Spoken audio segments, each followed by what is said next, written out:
I'm Paula. I'm Pam. And we're Two Piece Chicks! Welcome back. Episode 11. Oh my God, ang dami na. Road to 100. Wow. Oh my God, 90. Ay, hindi pala. 89 na lang. 100 na. Oh my God. Welcome back to our 11th episode. Today, we will be talking about dahil Thanksgiving season. Thanksgiving Yes. season. Sa This ano, is our- hindi masyado usually dito sa Pilipinas. Pero, Hindi. dahil nga nag-work kami sa BPO industry, True. alam namin yung na Thanksgiving Thanksgiving ngayon, celebrate yung last Sunday of November. Thursday ba? Thursday. October. Weekend. Ano bang sinasabi mo? November, ate. November na pala. Last Thursday of November is the celebration of Thanksgiving. Giving. Pero ito kasi, sa US, madalas Sa yung US, madalas. celebration na to sa atin is, this is pre-Pasko. Oo. I Pasko think season na to. ganyan. Basta after ng Undas, Pasko na eh. No. Hindi, ano yan eh. Ayan. September 1, Pasko. Pasko. Hanggang Undas. Tapos, 2 days na Undas, Pasko na ulit yon. Okay. Ganyan. It's Oo. more fun in the Philippines. Ganyan. So, Oo. kaya namin, nga, katulad ng na-mention ni Paula, nasa BPO industry kami. So, very aware kami doon ng mga US holidays. At isa sa biggest talaga, ito, hindi lahat ng US holidays pinag-holiday kami. Pero pag Thanksgiving yan, pinag-holiday talaga kami. Kasama kami doon. So, ayan, naisip namin, gawa tayo ng Thanksgiving episode. Hindi man siya like a Filipino tradition.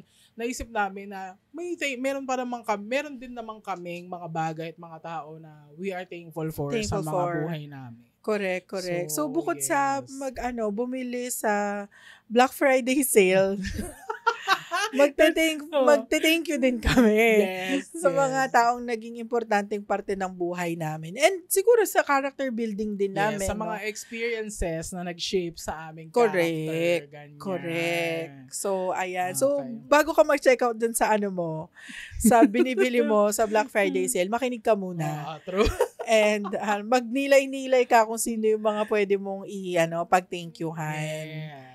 Ngayong season of Thanksgiving. Correct. So, ayun ang pag-uusapan namin dito, guys. So, hindi kami magsaserve dito ng turkey. Okay? Oo. So, bukod sa walang turkey sa Wow. Pilipinas. Ano bang turkey? Pabo. Pabo. Okay. Hindi uso. Parang hindi Hindi yata uso talaga. itong kumain nun. Manok. Very manok tayo dito. Very So, lang tayo. Ilitsong manok lang. lechong manok lang. Ganun. So, ayan. Sige, I'll start. Siguro, Number one na dun sa unang-unang tao, I think na I'm thankful for. Eto, hindi, I think na-share ko na to sa mga previous episode natin. Ito yung teacher ko ng preschool, ganyan. Na yung picture-taking incident sa stage ng graduation, ganyan. Looking back, masasabi ko na thankful ako sa teacher ko na yun. Kahit na hindi maganda yung memory, ganyan. Pero kasi, feeling ko kung hindi nangyari yun, yung ganap na yun sa buhay ko, hindi na bring out yung competitive side ko. Ganyan. Feeling ko ako pa rin yung batang nalipad ang utak. Ganyan. Slow. Ganyan. I won't be the Pam that you know today. 80-80 ka. Kung hindi. True. 80-80 ako hanggang ngayon kung hindi siguro na yun. Alam mo yun, feeling ko kasi like, merong mga times na dinidismiss natin yung mga hindi magagandang nangyayari sa atin as just something na nasaktan tayo, ganyan. Pero alam nyo, yung value kasi ng mga ganong experiences, nandun yun sa lesson na huhubog sa inyo eh. So, nung time na yun, as early as that age, wala pa akong 8 years old doon, siguro mga 6-7 lang ako nun. As early as that age, na-realize ko na if I want a seat up front, I have to earn that seat up front. So, doon nagising na kailangan work hard ka, ganyan. Ganyan, kailangan 'di ba, ma-earn mo siya kasi the best things in life, hindi siya handed to you, guys. Correct. Hindi siya iaabot sa inyo on a silver platter, ganyan. Kailangan paghirapan mo lahat. So, yun, as early as that age, yung thankful ako sa teacher ko na yun, na kahit na nasaktan tayo, ganyan. Pero at least nagising niya yung matalinong bata na nadadaganan nung 80-80 na bata. Nadadaganan. Gusto ko yun yung nakaupo siya doon, nakadagan siya doon sa sa matalinong bata. Nagising, ayan. Ayan. So, ano yun same lang din nung sa akin na first experience na I was thankful for is siguro nung time na na nahirapan tayo sa finances. Yun yung kasi, parang yun kasi yung gising na hindi kayo na prinsesa. Hindi na kayo Disney princess. Hindi na kayo senyorita dito. Kailangan nyo nang matuto. And then, ang daming life skill kasi na natutunan doon Like, True. yun yung sinabi nga namin, yung commuting skills. Yung public transpo. Natuto kaming mag-commute. Natuto ako kung paano mag-manage ng pera. Natuto ako kung paano maging resourceful. True. Maging street smart. Maging practical sa buhay. Kasi yun parang hindi kasi katulad nung time na medyo well off pa kami, medyo merong pang pera. Parang tinitake namin, at least ako lang, tinitake ko for granted lahat ng meron ako. Na parang okay, may pagkain, hindi mahihirapan humanap ng pabiling pagkain. So okay lang na masayang. Yung mga ganong thinking ko nung bata pa ako. And then, okay lang na mag-aircon ako anytime kasi may pambayad ng Meralco. Yung mga ganon. And nung the time na naranasan ko na, yun nga, na hindi tumatay ng pera si mama. That money, hindi tumutubo. Money doesn't grow on trees. Na hindi siya pinupulot. True.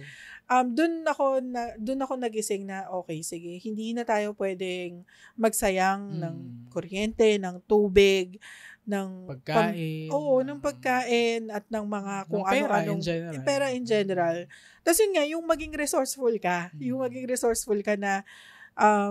na mag-commute ka, yung alam mo kung saan ka makakatipid na, yung mga ganon, alam mo kung ano na yung mga bagay na pwede mo namang i-DIY na lang. True. Or bibili ka. Or humiram ka na lang. 'Di ba? So, isa yun sa mga pinaka-thankful ako na circums. Although, mahirap siyang pagdaanan. True. Lalo na yan, sinasabi nila lagi na mas mahirap maging, yung from riches ka, tas magiging mahirap ka versus rags to riches. Mas mahirap yun kasi syempre, yung lifestyle na natutunan mo, mas malaking adjustment. Kinagisnan mo, hindi na siya same. Hindi naman kami poor. Hindi naman kami like poor na as in talagang nasa lusak kami. Hindi naman ganun. It's just that money is hindi na siya like free-flowing kung katulad nung dati. Pero yun, na siya, parang mahirap siya pagdaanan pero thankful ako na napagdaanan natin siya. Kasi parang ang dami din talagang natutunan doon na life skill. And then realizations in life na maaga namin na-realize na hindi kailangan nga hard work yung pag-earn ng money. Hindi siya yung yung pwede mong hingin lang every now and then kay mama or kay daddy. Yun yung isa sa mga very thankful ako na napagdaanan natin.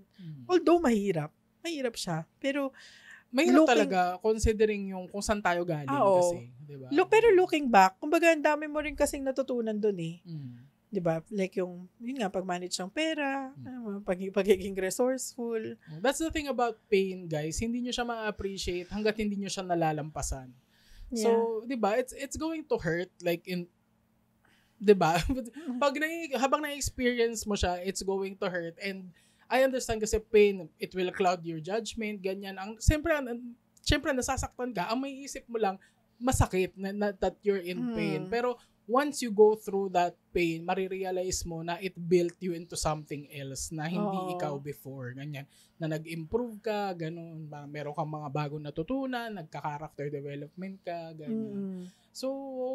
So wala yun talaga, pain is a part of life. It's not hindi siya para mag-adjust para sa atin, tayo ang mag-adjust.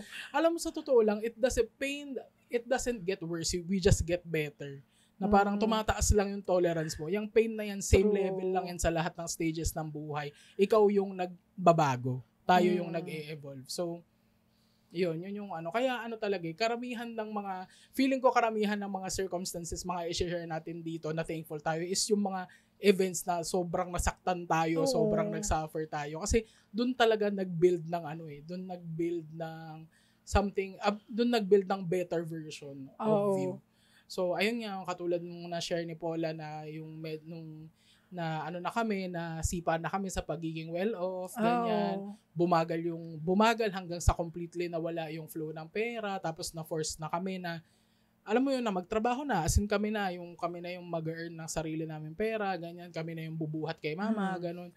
Sobrang, ako din, thankful ako dun sa mga events na yun na, aminin natin na meron talagang parts nung years na yun na sobrang punong-puno ako ng galit. As in, galit lang ako talaga sa lahat ng mga tao.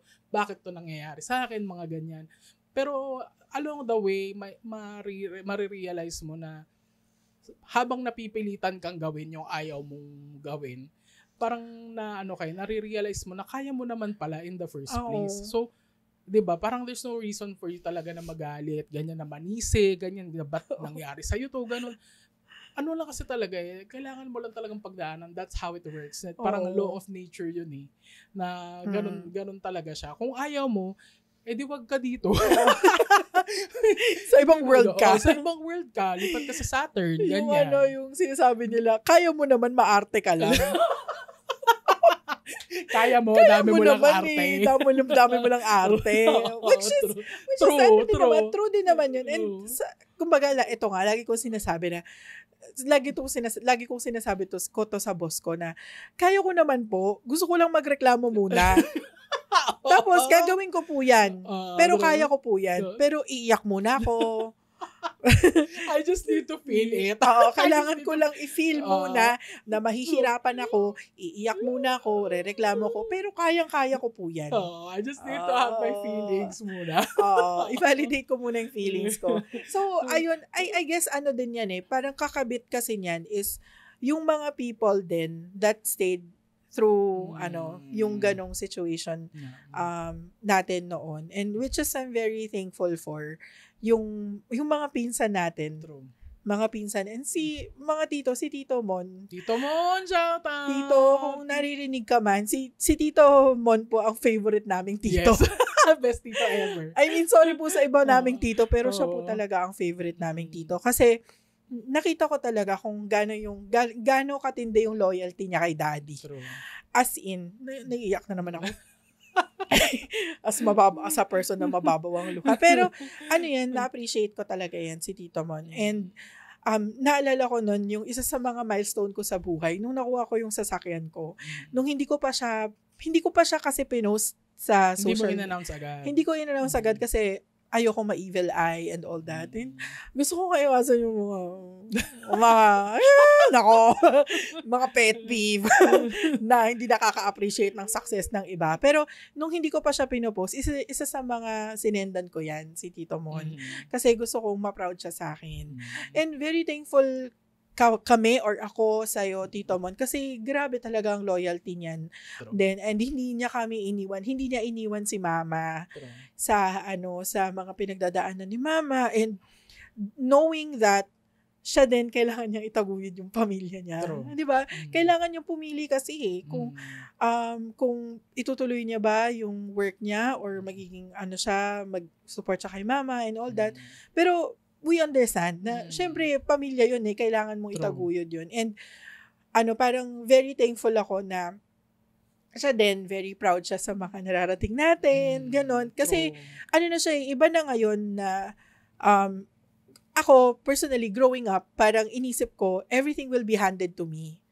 Kasi Same. kasi 'di ba si daddy noon marami siyang pera, and then growing up naisip ko, okay sige, magtatrabaho ko dun sa company ni daddy, and then everything will be handed to me kasi anak ako na may-ari, 'di ba? Pero nung nawala 'yun, kasi 'di ba sabi ni daddy sa'yo, itong company na to, it will die with me. Yun, yung sabi niya. Yun, in fairness naman, yun naman ang turo ni daddy na if you are gonna make a fortune, make it sa sarili mo. Kailangan ikaw dapat yung gumawa nun, nagtrabaho nun para sa'yo. Kasi siya din ganun yung ginawa niya. Pinagtrabahuhan niya yun So, kumbaga ngayon, hindi na siya para ibigay sa akin yung lahat ng kunyari, yung posisyon, yung trabaho, hindi kailangan kong pagtrabahuhan. And You need to earn it, earn the seat. Oo, hindi. So parang yun, parang isa rin yun sa mga parang sampal nung reality na hindi kailangan ikaw humanap, ikaw magtrabaho ka. Pagtrabahuhan mo yung mga kailangan mong pagtrabahuhan. Tapos yan, very proud din siya kapag pag meron na kaming work, yung pag napapromote kami. Ayan, kaya very thankful ako dyan kay... Nung na-publish ako, bongga rin bumati yun. Grabe. Sobrang thankful po. Lalo na yung mga pinsan din namin din na parang andyan lang, parang they remain family talaga nung mga time na yun na syempre nahihirapan si mama, and at the time hindi pa kami ganito ka-profound. Very 80-80 din kami doon sa mga buhay kasi hindi pa kami bata pa hindi pa kami noon eh. Tsaka syempre coming out of very sheltered na mga na mga bata.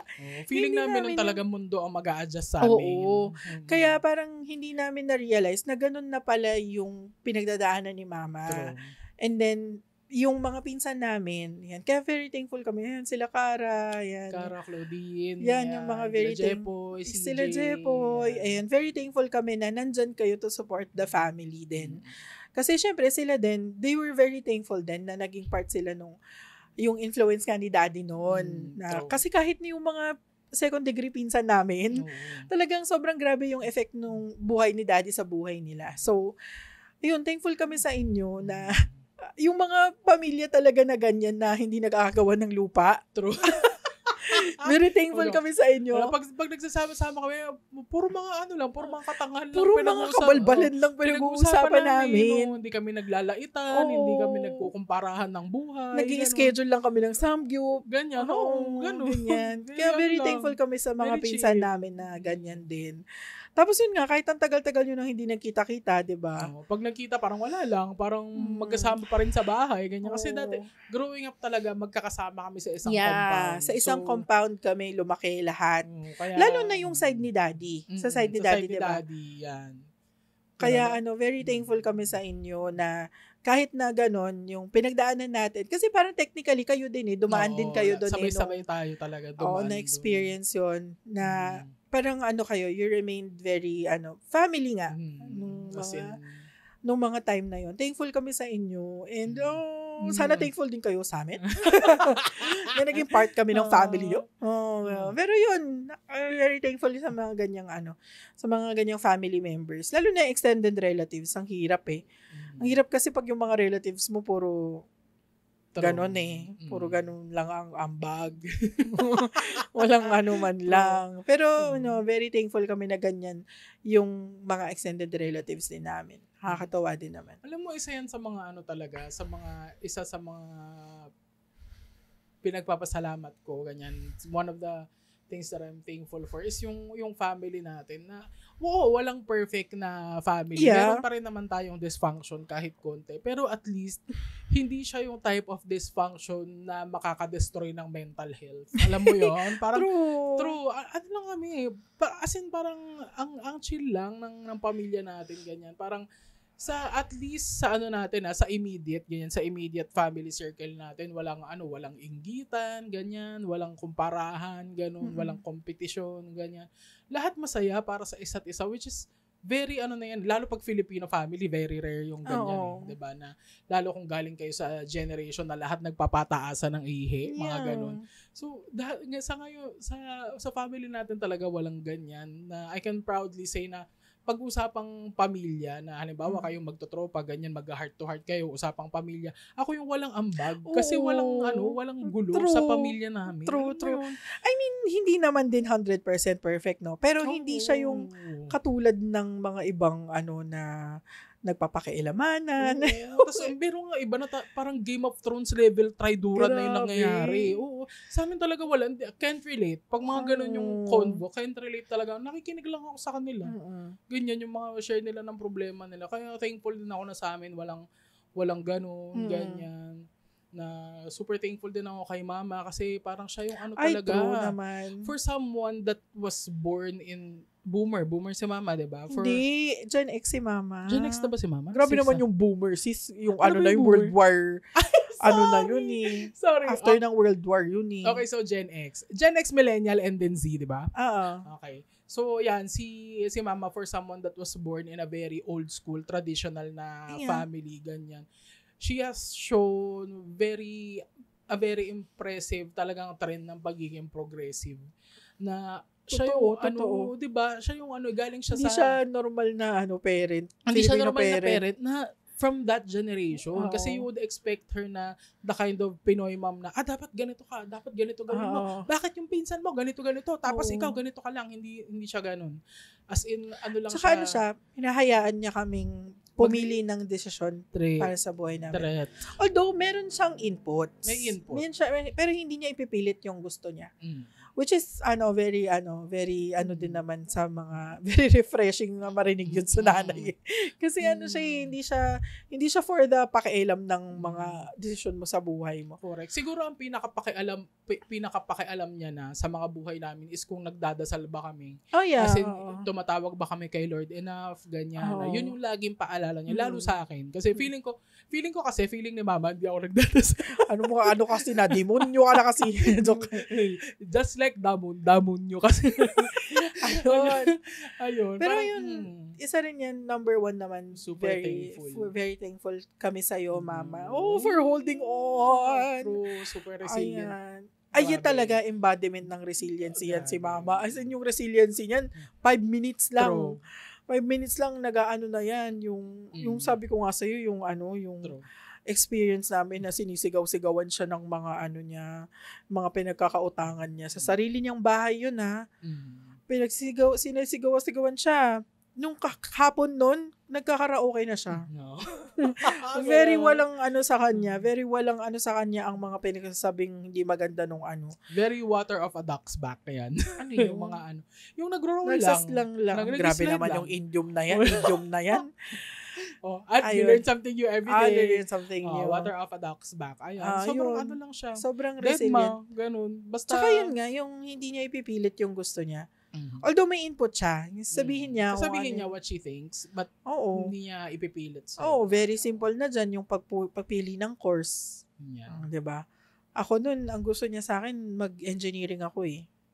Ay, sa akin kasi nun, parang parang bilang favorite daughter na gusto magpa-impress lagi sa parents for the med. Kasi parang yun yung gusto nila. So siguro na-support din niya ako. Ikaw kasi meron ka ibang gusto. Sabi niya, gusto niya talaga maging industrial engineer ako. Ikaw, ayoko gusto ko mag-accountancy. Okay. So, may mga inputs din naman siya. Pero yun nga, very thankful kami sa'yo, Mama. Kasi grabe yung pinagdaanan niyan. As a solo parent na nagpapaaral ng 3 anak sa international school, grabe din naman yan. Grabe din naman ang pinagdaanan niyan. Tinambling, ginapang, kinartwheel. Hindi ko alam kung na-share niya sa'yo, pero there was a time daw nung sabay-sabay tayong nag-aaral sa international school na maraming nagsasabi sa kanya na ilipat mo na lang kasi sa public yung mga anak mo. True. Ano ba? Ang taas naman ng pride mo. Ba't ginagapang mo pa dyan? Mahal-mahal nga dyan. Hindi mo na nga kaya. Ganyan. And then, she was just like, hindi siya nakinig. Parang, basta ako, igagapang ko yung mga anak ko dito. And then, ayun nga, nasabi niya na super thankful ako na pinush ko yun kasi ngayon, I'm reaping the benefits of that Totoo sacrifice naman. na. Totoo talaga. Yan si Mami, embodiment yan na talagang you reap what you sow. As in, super, grabe din naman ang thankful kami sa'yo, Mama. Love you. Naging Mother's Day special. Mother's Day Pero yun lagi naman, number 1 naman lagi na very thankful ako dyan kay Mama. Kasi grabe din naman ang pinagdaanan niyan siya. Parang, grabing mga boss fight yung mga niyan, ang pinagdaanan niyan. At hindi siya boss fight normal level, boss fight. It's boss fight. Oo. Tapos wala siyang masyadong equipment. Oo, at wala siyang reinforcement. Dahil mga 80-80 nga yung mga anak niya. Very sheltered pa yung mga anak niya nung time na yun.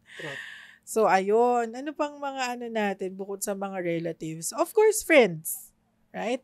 Ako, kakantsawan mo na naman ako kasi teacher na naman yung mo. Hindi, kasi kaya ako super thankful dito sa teacher na to. I think na-share ko siya ng pahapyaw dun sa high school. Grade school, high school episode natin na si Miss T. Yan, siya yung first advisor ko sa international school, sa CSA. High school. Ganyan. Grade 7. Grade Grade 7 advisor ko siya, ganyan.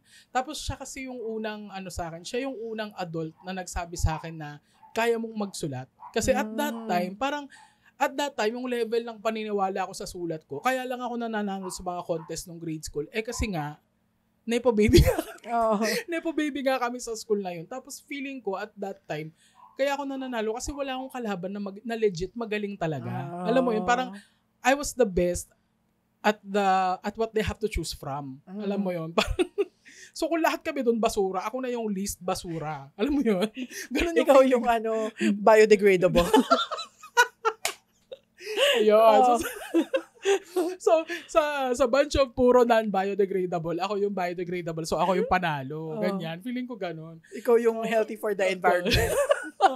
Yung nabubulok after 5 years. Ganyan.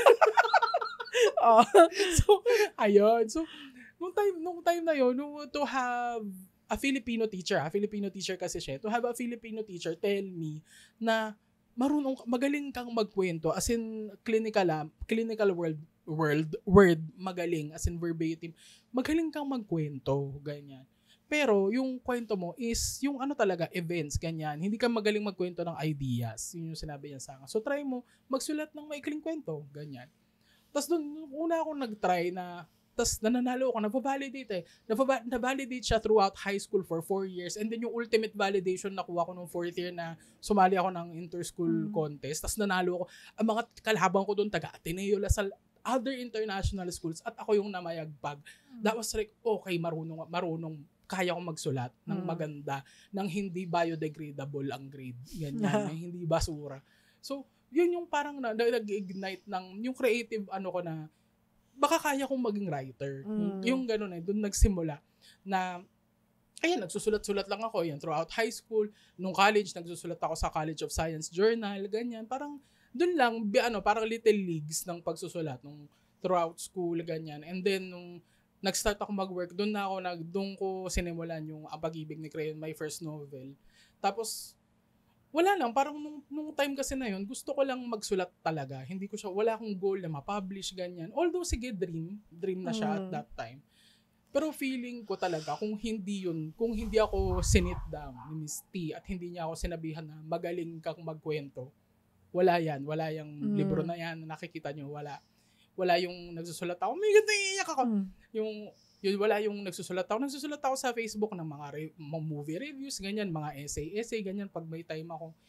Wala yung Pam Castro na nagsusulat, period. Kung hindi ako, like, yung single piece of validation na yun na sinabi sa akin ni Miss T nung grade 7. So, yan, super thankful ako sa'yo, Miss T, na I hope you're watching from heaven. Pwede rin YouTube naman. sa heaven. and thank you so much po kasi naniwala kayo dun sa batang biodegradable waste, ganyan. Batang dating 80-80 ngayon ay na. Yes, ayan. Ikaw naman, friends. Sorry na, teacher ulit. Teacher na naman. Wala akong Pero naman, in general, syempre yung mga friends mo na na nakakakilala sa'yo for who you are. Kasi meron kang friends na for show. As in lang, surface level friends lang. Surface level, pero yung mga friends mo talaga na na marunong, yung alam kung kailan sasabihin sa'yo yung mga kailangan mo marinig. Yan, yung mga yan. True. And then yung susuportahan nga yung mga kabarituhang bagay na yung jive, pati yung mga weird shit na gusto nyong gawin sa buhay nyo. Yan, kasi yan parang parang isa din sa mga nakaka-happy sa buhay is yung meron kang ka-share dun sa happiness True. ng mga weird na bagay. Yung happiness mo na mababaw talaga. Oo, na susuportahan ka nila sa sa happiness mo. Very thankful ako sa mga ganyan. And of course, yung sa akin kasi sa school wala masyado kasi hindi naman ako talentadong bata. Wala lang ako dun parang display lang ako dun sa high school. And tsaka wala nga ako kasing talent na bukod sa pagiging makapalang pa. Wala akong talent na as in yung talent hardcore na galing-galing mo. Wala akong ganun. Parang marunong ako lagi. Marami akong bagay na alam kong gawin. Pero never kong nasabi na magaling ako doon na parang talent ko yon. Jill of all trades, master of none. But better than master of one. Yeah! Perfect. Yeah. So, yun ang parang for the longest time kasi parang hindi ko kasi, yun nga, parang tulad na sabi ko last time, parang pag merong isang bagay na naging too technical siya for me, ayoko na siyang gawin. Kaya parang, natututo lang ako kung paano siya gawin. Mm-hmm. So, pero hindi ko siya na ma-master to the point na, okay, alam ko yung technicalities ng lahat ng yan. Kasi parang, pag technical na siya, wala na siyang joy. True. For me. So, okay na yung alam ko na lang siya kung paano gawin. Pero, I guess yung isa din sa mga nagpa-realize sa akin na, kasi isa sa mga, parang, pag tinatanong ako kung ano yung gusto kong mangyari sa buhay ko is, lagi yung sinasabi is gusto ko lang maka-inspire ng mga tao. Like sa work, lagi nilang sinasabi, ano bang measure mo na you've made it? Yung alam mo yun, yung okay ka na sa mga narating mo sa corporate setting. Yung maka-inspire lang ako ng mga tao, mga bata. Kasi naalala ko yung time na ako yung nandun, na meron lang ako mga tao na sobrang na-inspire ako sa kanila, kaya nagtrabaho ko ng sobrang lala. Ayun, parang yun nga, thankful ako dun sa mga sinasabi nila, Miss P, na-inspire kami sa story mo, ganyan, kaya gusto ko maging ikaw, That's a God tier, pag sinabing gusto kong maging ikaw. Grabe din naman. Kaya, yun, thankful ako sa mga ganong tao na na-appreciate nila yung what I bring to the table. Tas parang nung time na yun, parang sabi ko pa, parang hindi ako magiging leader, hindi ako magiging team lead, hindi ako magiging manager. Kasi parang gusto ko nga yung nitty-gritty yung nasa baba ka, yung ikaw mag-encode, ikaw gagawa ng worker bee. So parang never ko na-imagine na maglilid ako ng team. So parang nung pinormote na ako ng mga bosses sa J&J, not name drop na naman. Okay lang yan. Nung na-promote ako, parang isa yun sa very thankful ako na buti na lang nakita nila. Kasi ako, never ko yun, kaya nga tinatanong ako lagi, gusto mong, hindi ka naman nag-a-apply. Sabi ko, hindi ko nga po alam kung kung fit ba ako doon. Kasi parang hindi Bet naman. ko lang, pero hindi naman ako sure. Parang hindi naman. Pero laging nasot ako is parang hindi naman kasi. Parang gano'n. Pero sila, nakita nila na kaya mong mag-lead ng mga tao. Tapos yun nga, parang naging platform siya for you to inspire other people nga. Kaya, yun na, thankful ako sa boss na yon na pinromote niya ako. Kasi parang nagkaroon ako ng platform para ko yung parang ultimate goal ko na maka-inspire ng mga tao din sa workplace. Ayun, kaya thankful ako actually sa lahat ng naging boss ko din sa corporate. Kasi sila yung nakakakita lagi ng kaya kong gawin. Lagi akong for the self-doubt, kung kaya yan, kung hindi ko naman carry yan. Hindi naman ako dapat kasama sa meeting niya. So, wala naman akong ambag. Pero ako lagi yung daming say doon, daming chika. Ayun, kaya yung mga taong nakakita ng potential mo, yun siguro, isa sa mga mga pinaka-thankful ka. Kasi hindi lang yan sa hindi lang yan sa corporate. Like, for example, maybe si Kat din, right? Diba? Yes. Sa Paper Kat, diba? Shout out to you, Kat. Maybe ganun din yung nakita niya sa'yo. And then yung all others, like, pati yung mga, kahit si Kuya. Kahit si Kuya, diba? Parang, parang never in my mind na na-imagine ko na magiging reality tong podcast na to. As in, parang out of the blue lang, no? Parang sabi lang natin, parang magandang podcast name yung Two Piece Chicks. Tapos, parang, okay, sige, sa Sunday record na. Okay, sige, record na. Diba, actually, wala kang planning, walang strategy, walang anything. As in, itong podcast na to, nagsimula lang siya sa parang magandang pangalan yung Two Piece Chicks sa podcast. Parang magandang title yun ng podcast. Doon lang siya nagsimula. Actually guys, yung Two Piece Chicks, team name namin yan nung sumali kami ng Trivia Night. Sumali kami ng Trivia Night kasi. Parang kasi dalawa lang kami sa team, kaya Two Piece Chicks. Ganyan. Tapos pares kaming PC. So perfect PC siya. Ayun, Chicks. parang, ayun lang. Actually, shoutout nga din dun sa nag-host nung ano na yun. Do you Nag-host remember her nung, name? Si hindi ko ano? alam, hindi ko Nakalimutan maalala. na. Pero ano sila, sa Trivia Down Tuesdays sila, yung pinlog ko na. Pag gusto nyo sumali ng Trivia Night, yun, sali kayo doon, search nyo lang yung Trivia Down Follow nyo sila sa Tuesdays. Instagram. Yes. Follow nyo sila, nagpo-post sila ng mga events and yung mga places kung saan sila mag-host ng Trivia Night. Tapos sumali kami doon. Ang initially, ang pangalan namin talaga is Two-Piece Chicken. Kasi dalawa kami, tas pares PC yung initial namin. Tapos mahilig kami sa chicken. Joy. So, yun talaga. Tapos nung nililista na yung pangalan namin, parang sabi niya, tinanong niya kami, anong nyo group name? Parang Two-Piece Chicken kami. Sabi namin. Tapos sabi niya, parang mas better kung Two-Piece Chicks. Sabi niya gano'n. So, doon na lumabas yung Two-Piece Chicks. Tapos parang out of conversation lang, no? Parang, gandang podcast name ng Two-Piece Chicks. Tapos, hindi namin, in my mind talaga, honestly, hindi ko akalain na magiging ganito siya. Oo, magiging ganito siya na grabe yung production as in. True.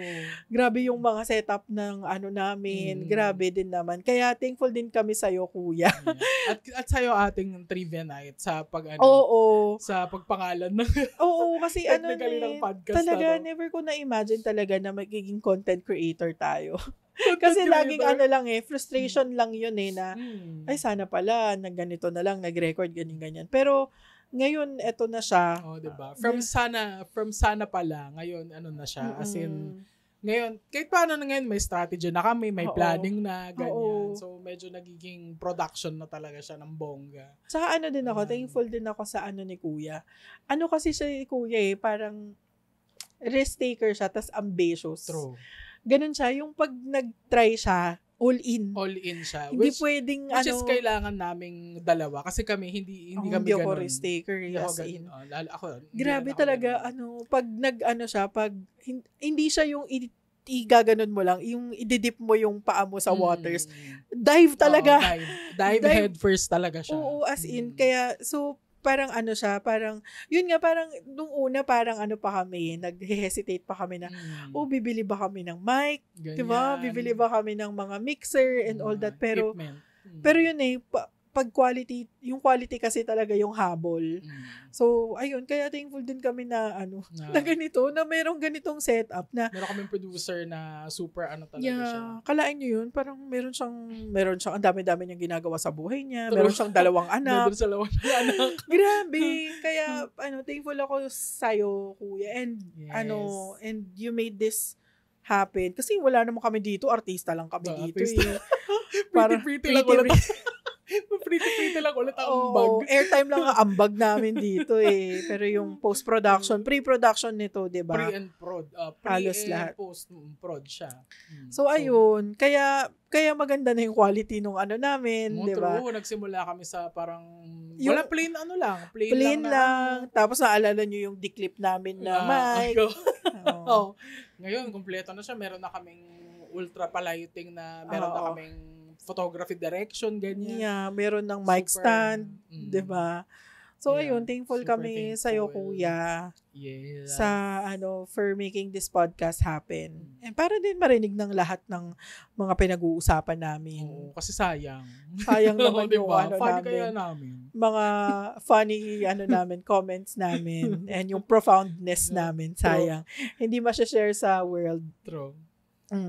Ayan. So, saan pa ba tayo thankful? Ako sa tao na thankful ako. Siguro masasabi ko, thankful ako doon sa first boss ko. Shout out, Dr. Helen Los Bañez. Ayan, kasi you never forget your first boss. Well, it applies to all contexts, pero yung first boss talaga, first tao na naniwala sa'yo na kaya mong magtrabaho. From something na, especially kung fresh grad ka, wala kang working experience, diba? Wala kang idea kung paano nag-work ang real world. Asa lang alam mo lang school. Tapos yung, kung ano man ginagawa mo sa totoo mong buhay.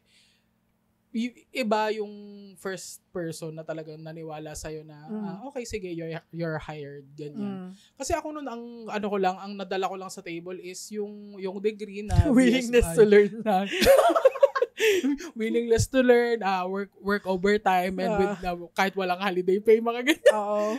Para, ang ano ko lang nun is, graduate ako ng, I'm not even an education, hindi ako education graduate, diba? So, anong ginagawa ko doon? Ba't ako nag-a-apply na maging teacher?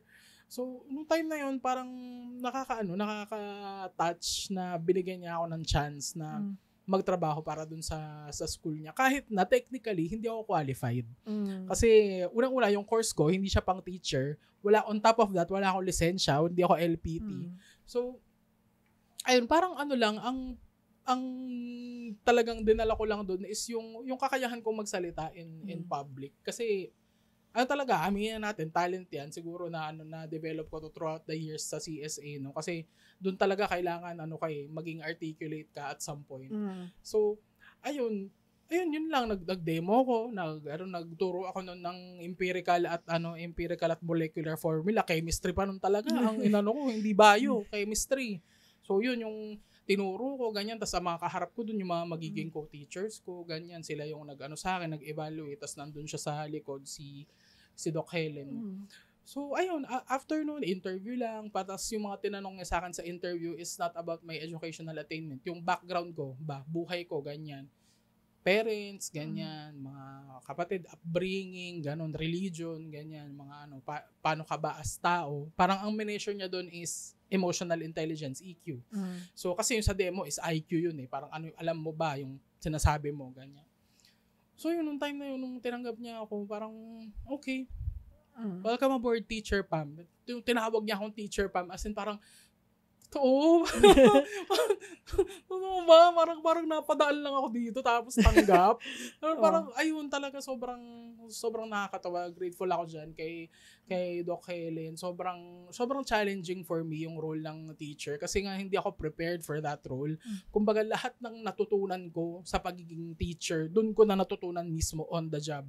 Na yung buong isang academic year na yun na talagang growing pains siya for me kasi sobrang doon ka palang natututo na hindi ka kumbaga tapos although may mga guide naman, may mga co-teacher ako doon na matagal ng mga teacher, so sila yung nag-guide sa akin na ganito yung gawin mo, ganyan.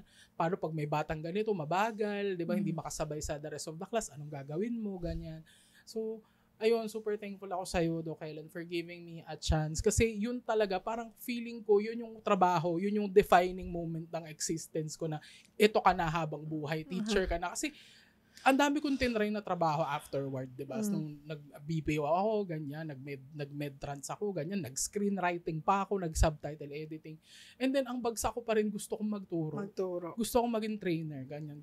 Trainer, educator, whatever the name is, gusto kong magturo, ganyan. So yun pa rin, parang yun talagang, yun yung naging yun na, dun pa lang, hindi ko pa lang siguro alam nung time na yun. Pero that was, yun na yung ko. Alam mo yung moment na pinili si Harry Potter nung wand? Sorting hat. Hindi nung wand. Di ba parang nung bumibili siya ng wand niya. Kasi di ba the wand chooses you, ganyan. Parang, yun yung moment ko na nung tinawag niya akong welcome. Akala ko nung binato ka ng Pokeball eh. I choose you! Parang dapat mas maganda yung analogy na. So, tinawag niya ako Teacher Pam. Nakulong nga ako doon sa Pokeball. Binato ka kanya ng Pokeball. I can imagine. Welcome aboard, Teacher Pam. Tapos naging Pokemon. Ayun, so ever since that moment talaga nakulong na ako sa Pokeball ng education sector. So, ayun, na hanggang ngayon talaga na-appreciate ko siya yung job ko ngayon as educator. Talagang natutuwa ako. Pag gumagawa ako ng quiz, natutuwa ako. Ganyan kasi, parang ganito yung ginagawa ko dati. Ganyan. Although ngayon, ang domain is medical coding na lang. Iba na yung domain, pero same idea. Gagawa ka ng quiz, gagawa ka ng lesson plan, gagawa ka ng deck, ganyan. Yeah. Same na yung pa rin sobrang na-enjoy ko siya. Tapos yung papanoorin mo yung mukha ng mga estudyante mo na pag may ina-explain ka na hindi nila gets nung una. Tapos yung moment na mag-click, yung ganun na ganun pala, okay, ganun. Super. Ayan. So, shout out to you, Doc Helen Los Bañez of HSL Braille College, Taguig City. Super.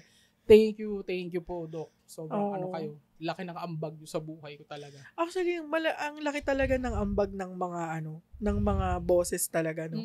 Kasi parang first 20 years ng buhay mo, lang yun parang laro-laro ka lang, yung school ka lang, homework, ganun. Pero for after nun, the rest of your life, yun na sila na yung kasalamuha mo Kaya sobrang laking ambag ng mga boss talaga. Kasi tulad nung kwento ko, yung first boss ko rin sobrang sobrang dami ko ding natutunan dun sa first boss ko. And then yung boss ko din ngayon, grabe yan. Grabe yung boss ko na yan. Parang kakaiba. Para siyang sponge. Pag mag-absorb ng trabaho, information, nare-retain niya lahat. Nice. Ganun siya. And grabe, parang parang na-amaze ako sa work ethic niya. Parang sobrang dami niyang ginagawa, pero never siyang nakamiss ng email. Ganun, parang grabe, goals talaga yan. As in, parang, ayoko nga, yung isang araw lang ako, yung matulog nga lang ako tapos ka na sa work, tapos natulog ka, tapos ang dami na namang email, na-overwhelmed na ako pero siya, grabe siya mag-absorb ng information, grabe siya mag-serial task, yung sunod-sunod, yung task. Grabe, tsaka yan siya, parang, siya lagi yung sa akin, yung para siyang stage mom. Yung, go, yes, go, ganun siya. Yung, which is, minsan kasi nakaka-overwhelm din. Kung sinasabi ko naman sa kanya, na, ang bilis, fast-paced kasi, although, para akong, feeling ko kasi ako para akong chameleon na kaya kong mag-adapt sa kung ano yung kung nasaan ka, saan ka ilagay. Yung boss ko, kung paano mag-work yung boss ko, kaya ko siyang i-adapt, kumbaga. Pero minsan talaga siya, sabi ko, Isa, ang bilis, wait lang, ganon. Sinasabi ko naman sa kanya, pero grabe, parang yung, yung kung paano siya mag-work, parang yun yung gusto ko kung paano mag-work. Pero grabe talaga, ang hirap kasi, parang ang dami mong iniintindi, gano'n. Tapos, ang dami niyang, tas yung yung mag-iisip ka ahead.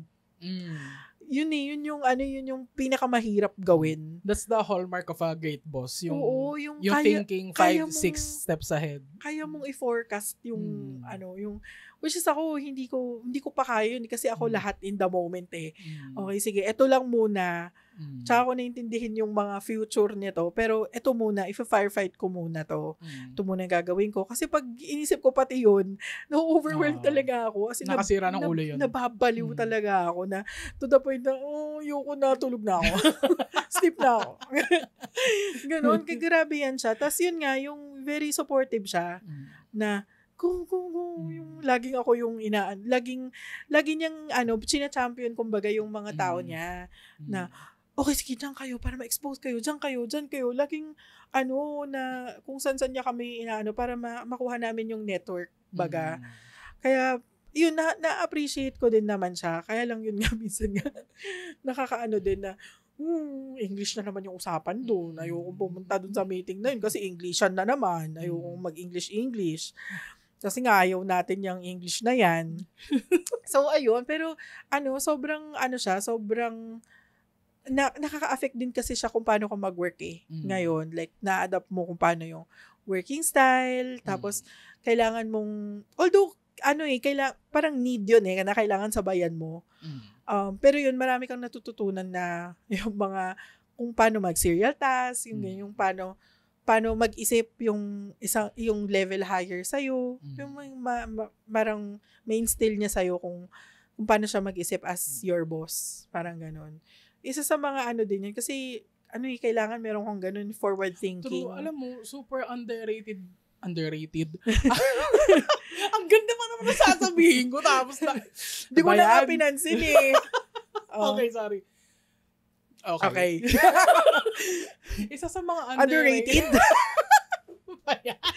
Go. Isa sa mga underrated blessing talaga yung pagkakaroon ng magaling na mentor. As in, true. Alam mo, hindi lang boss Kumbaga, yung boss kasi, that term is just to refer to yung position nila in relation to yours, 'di ba? Pero pag sinabi mo kasing mentor, yan yung mga tao talaga na magtuturo sa'yo, na magga-guide sa'yo ng tamang way, ng tamang way to succeed in whatever endeavor you're trying to, 'di ba? You're trying to grow in. So ayun talaga yung ganyan, yung mga ganyang boss na gusto ko yung term mo na china-champion ka na. Sige, go, totoo. ganyan. Kasi ganoon din yung mga boss, yung mga mentors na nagganyan sa akin. Sila talaga yung na ano din sa isip ko na nung time na sige, go. Kasi totoo din sa part na yung self-doubt talagang nasa iyo lang. Correct. Parang ako talaga, hindi ko kaya yan. Oo, totoo. Hindi ko kaya yan. Ano ba yan? Tapos marirealize mo pag nandun ka na, kaya ko pala. True. Buti na lang pinilit nila ako. True. And diba? what you needed was the push. Hindi, kaya mo yan. Kaya mo yan. Oo. Try mo. Ganyan. Ganon talaga. Sobrang, number one si Algie. Si Algie ang number one na go. Pumunta ka doon. O ganon niya lagi nung kami yung magkatrabaho niya. Kaya mo yan. Sige, go. Yan. Domain expert. Kaya mo yan.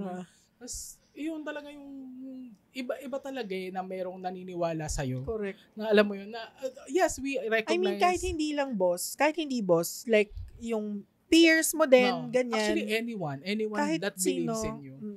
True, na bonus na lang talaga pag yung boss mo ganun din. True.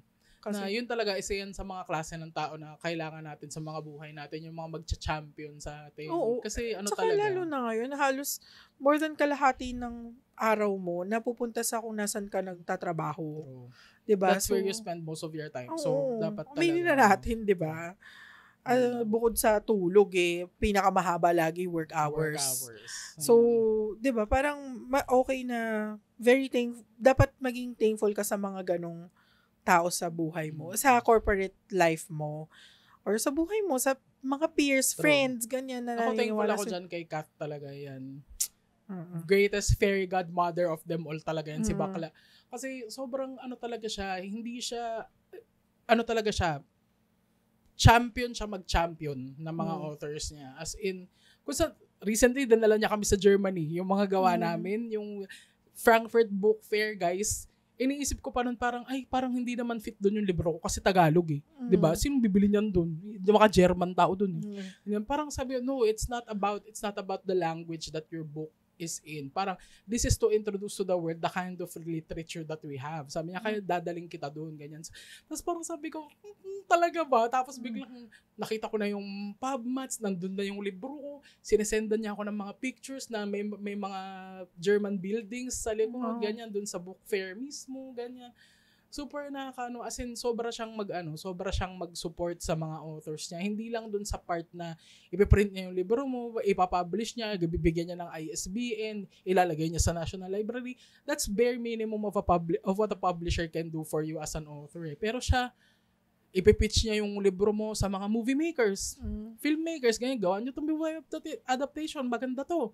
Gawan niyo to ng ganyan, maganda to, ganyan. Super talaga siya, as in, champion nga siya, like I said, champion nga siya mag-champion sa authors niya. Super thankful ako dyan kay Kat. Kat, super thankful ako sa'yo. Super, kasi talaga, siya yung kung si Misty yung nagsimula ng dream na maging writer, siya yung naging katuparan ng dream as talaga, as in author na talaga. Parang dun mo sasabi kasi na legit ka na nagsusulat. Kapag meron ka ng sariling libro, you make sales out of your books. Ang ultimate dream talaga is making a living out of your books. Pero medyo malayo pa tayo doon. Pero hopefully, dadating naman doon. Sa ngayon, create muna. Hanggang sa diba? Parang, ayun, super yan, guys. Kaya kung meron kayong mga boss, mga peers, mga friends na sobrang sumuporta sa inyo, hindi lang yung suporta na hindi lang yung suporta na, kaya mo yan, ganyan. Yung iba yung mga cheerleaders sa mga champions talaga na sobrang talaga, yung paniniwala nila sa inyo is at a level na kaya nila kayong itulak toward that direction. Kasi merong iba na, kaya mo yan, pero hanggang dun lang. But, kaya mo yan. Yung may kasamang tulak, that's the kind of people that you need in your life. Yeah. So, maging thankful kayo sa kanila. I-message nyo sila, padala nyo ng Gcash. Padala nyo, libre nyo ng kape. Libre nyo ng kape, padala nyo ng cake. I-appreciate nyo sila. So, syempre, bukod dyan, sa mga, parang close kasi na parte ng buhay natin yung mga taong yan Gusto ko rin kasi i-appreciate yung mga normal na mga nakakasalamuha mo sa labas ng bahay. Like, for example, yung napag-usapan na natin, yung mga kahera, yung mga waiter, na nagtatrabaho sila ng holiday. Yeah. Talaga, parang True. yung parang sobrang sensitive ako sa mga ganong tao na yung they don't get to celebrate holidays with their families, tas ikaw kaya mong gawin yun anytime, 'di ba? And kasi nga, syempre yung nature ng trabaho din, 'di ba? Kasi kaya ayun, gusto ko kayong i-appreciate yung mga security guards, cashiers, waiters, anybody in the hospitality industry. Yeah, thank you po sa inyo. Thank you po kami sa inyo. Lalo na po yung mga yung mga super hindi naman part ng job nila. Pero ginagawa nila. Like that go way above and beyond. Like yung mga waiters na, yung nakikipag-engage sa'yo. Ganyan. Tapos yung mga cashiers na hindi naman required sa kanila na lagi kang smilean, pero lagi sila nakasmile. Shoutout sa'yo ating 7-Eleven sa My World Plaza. Grabe. Talaga. The important part ka na ng araw ko talaga. Thankful. Tapos yung mga, yung mga jobs na ginagawa nilang enjoyable for others, like yung mga dancing na enforcer, di ba? Yung naalala mo sa CSA noon, kada pumapasok kami, yung intersection ng BGC at yung papasok ng DASMA, meron dun enforcer, dancing enforcer na sobrang nakaka-happy talaga, as in parang it makes our day pag nakikita namin siya lagi doon na pag dadaan na kami sa intersection na yun, dyan na yung lagi namin siya nabangan. Kaya thankful kami sa mga ganyang kahit na ang hirap-hirap ng trabaho nyo. Like, nakabilad kayo sa araw, di ba? Hindi katulad namin. Naalala ko dati yung dancing enforcer, makikita mo talaga tagaktak yung pawis niya. Pero nakangiti pa rin siya, sumasayaw siya. Nakakatuwa naman din. And then, hindi katulad kasi namin na nakaupo lang kami sa office na aircon, meron pa kaming kape, iced coffee. Diba? Kayo nakabilad kayo sa araw, diba? Nakatayo lang kayo maghapon. Naka-expose kayo sa elements. Oo, mga security guard na very, ma'am, yung laging ganun, ma'am, good morning, ma'am, ganyan. Super Thank you po super sa kasi service. sila yung unang makikita mo sa building. Totoo. So, talagang make or break talaga yun pag paano ka nila batiin. At saka knowing yung nature ng trabaho nila. I mean, sino ba naman yung mag-extra mile na magganon-ganon ang init-init na nga. Nakabilad sila sa araw, tapos sila pa ang first na line ng defense kapag merong magnanakaw or kung sino-sino man dyan. Diba? At saka ang daming ang dagdag sa description yan yung mga security, sa job description ng mga security guard Di ba yung security guard dapat nagbabantay ka lang pero minsan taga-ayos sila ng pila. Di ba? Minsan taga-ganon ng yung sa kotse, yung padaatras sa parking. Tas minsan pa nga yung yung nagpipindot ng number sa mga bangko. Sa kiosk. Yung numbering system. Di ba? So, ang dami-daming dagdag sa nila, sa work nila. Tapos nakuha pa nilang, hi ma'am, good morning ma'am, yung mga ganon. Nakakatuwa talaga yung mga ganyan, lalo sa yung hospitality nga. Nakakatuwa yung mga ganyan, yung mga teller na hindi masungit. Kasi parang template ng mga teller, lahat masungit dapat Di ba? Parang mga registrar. Pag registrar ka kasama sa sa description na masungit ka dapat Masungit ka dapat. Tsaka dapat yung yung kilay mo, hindi kasing kulay ng buhok mo, tas ang kapal-kapal. Oo, na parang halatang-halatang, hindi mo man lang binlend yung kilay mo. Drawing mo lang talaga. Sorry, ad hominem na yun. Pero, ayun hindi. Pero yung parang kadalasan yan, mga teller, mga registrar, mga mga masusungit. Pero makakatsempo ka ng mga ambabait na mga din. Kaya, thankful kami sa inyo na kahit na ang hirap-hirap ng trabaho nyo. Natrabaho kayo during holiday, tapos binabastos pa kayo ng mga entitled na mga senior citizen. Name drop. Kasi hindi ko talaga makalimutan yun si Lola na inaway-away niya yung kahera ng Pasko. Talaga ba? Alam mo, isa yun sa mga greatest fear ko. Natatanda akong ganun. Huwag naman. Yung senile. Huwag ganun na yung senile Yung ganun na parang hindi mo na alam kung paano ka dapat diba? Paano ka dapat mag-behave in public. Oo. Hindi alam mo. Tapos feeling mo lahat mag-a-adjust sa'yo. Hindi alam mo kasi ganyan sila. Nasa end na kasi sila ng life nila. Pakialam ko sa inyo. Diba? Oo, Paki ko. Pag nasa dulo ka na, diba? pakialam mo na. Wala namang mawawala sa'yo. Okay, sige, wala akong pakialam dyan. Umalis kayo dyan. Priority ako. Ayun ang mga gusto ko rin i-appreciate. Na naman. I-appreciate. Kasi ano yun hindi pwedeng sa isang araw wala kang makakasalamuhang ganyan na waiter, security guard, sales lady, na laging may bit-bit na basket ng Watsons. Pero yun, appreciate naman. Tsaka mag-thank you naman kayo. Kada tutulungan kayo. Thank you naman kayo. Common naman yun. Wala namang bayad. Bare minimum na kayo magte-thank you. Wala namang bayad pag nag-thank you ka. Kaya yun, appreciate mo sila. Yun ang yun. In general na yun, lahat ng mga kasalamuha mong nagpapasaya sa'yo araw-araw. True. Nagpapangiti sa'yo yung mga pedicab driver na hindi nagka-catcall. Yan. Pwede naman. Mga tricycle driver na na hindi ka i-judge. Nasasakay ka dun sa tricycle nila kahit malaki ka. Ganyan yung mga pwede mong i-appreciate. Alam mo, meron tricycle driver dito na siguro familiar na yung mukha ko sa kanya. Kaya every time sasakay ako ng tricycle niya, alis dyan, dalawa na to, ganyan. Kahit may nakaupo na dun sa back ride, papaalisin niya, umalis ka dyan, lipat ka dun sa likod, dalawa to si ma'am. Di ba, ma'am? Thank you, kuya. Ay, thank you, kuya.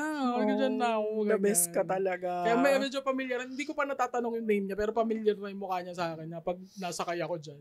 Alis dyan talaga. Pinapalayas niya. Iba talaga yung pinapaalis niya pa yung nakaupo na doon Dito si ma'am, dalawa dyan. Ayan, thank you po sa inyo. Yung mga ganyan po na mga hindi kayo nang-judge ng ng size. Ng mga sumasakay po sa inyo. Kaya thankful po kami sa inyo. Ang dami natin pinag-thank you. Lahat na ng tao sa mundo. Thank you sa ano pa bang mga thank youhan natin? Thank you. Sa kinantahan na. Pero yun nga, in general, siguro, ang dami kasing, ang dami rin kasing tao and circumstances na pwede kang maging thankful for every day. Hindi lang kada Thanksgiving. No, true. So, tsaka hindi naman kailangan like super grand na gesture, diba? Parang, yun nga, as simple as yung, ay, good morning, ma'am, yung gano'n, diba? Super nakakaano na yun. Ma-appreciate mo na rin talaga yung mga ganong maliliit na bagay. True. So, ayan. So, eto na, kung umabot ka dito, it's your sign to say thank you sa mga naging importanteng parte ng buhay mo. Sa mga taong malaki ang naiambag sa iyong existence, say thank you to them. Yes. Magte-thank you na rin kami sa inyo bilang nakikinig kayo. Yes. At umabot kayo sa episode 11. At umabot kayo dito. Thank you so much. I mean, parang, yun nga, tulad nga ng sinasabi namin, gusto lang namin talagang ma-share lahat ng mga pinagkukwentuhan namin. And bonus na lang talaga kapag merong ibang nakaka-enjoy. True. And thank you so much sa mga nakaka-enjoy. Grabe yung mga comments nyo. I mean, true. Thank you so much. Nakakataba po ng tiyan. ng puso. Ikaw naman. Nakakataba ng puso yung mga comments nyo. So cute. Hindi na siya nakaget over. Tawa ko nun sa chat. Nakakatawa po ng puso yung mga comments. So, keep it coming. Keep them coming. And kung meron kayong mga gusto ko yung i-suggest na pag-usapan namin dito, comment nyo lang dyan as well. Siyempre, titignan namin yan. At ayun nga, super, super thank you. Kasi iba yung yung parang nanood na nga Parang thankful na kami dun sa nanood. Nakinig ka. Pero yung magko-comment ka pa, mag-share ka ng thoughts mo, super appreciated namin yun. Kasi parang na yun, extra time nyo na yun na ginugol para sa amin. So, ayun. At saka share nyo rin sa friends nyo. Baka malay nyo, makarelate din sila dito. True. And, ayun, with that, we're ending this episode. Very, very happy din naman na episode. Yes. Na-enjoy din namin to i-record. Kaya sana na-enjoy nyo rin pakinggan. Yes. And with that, bye! Bye, we're ending this episode. Ay, hindi. Bye-bye na. Thank you so much, guys! See you sa next episode. Bye! Bye!